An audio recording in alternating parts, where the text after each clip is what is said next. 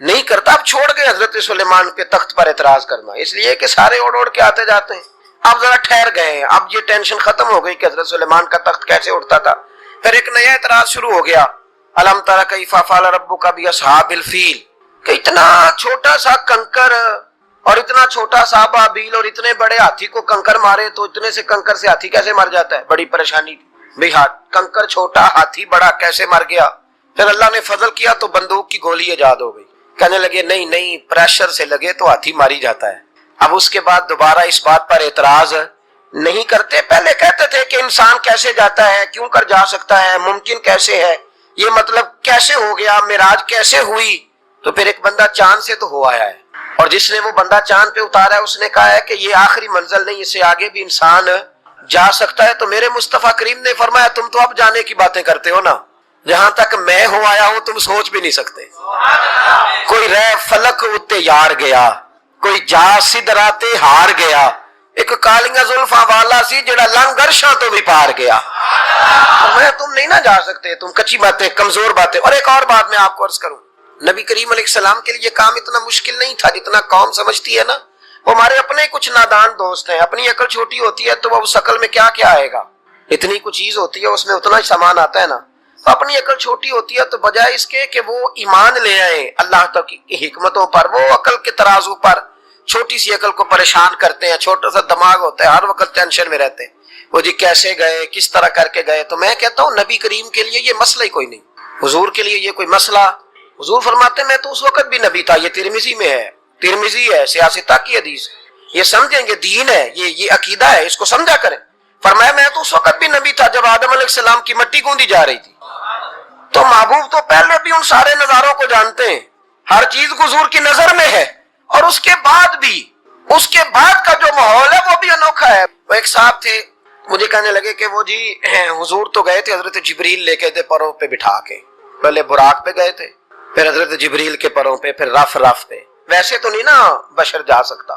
تو میں نے کہا چلو مہربانی کرو تم بھی کسی دن براق پہ بیٹھ کے چکر لگا ہی آؤ، کوئی کوشش کرو نا یار، کسی جگہ پہ ٹھہرو تو صحیح. عجیب فلسفہ. کہتے حضور، تو میں نے کہا چلو وہ تو رف تھی، حضرت جبریل کے پر تھے، براق تھا، تو وہ جو نبی پاک بعد میں 9 مرتبہ گئے اور آئے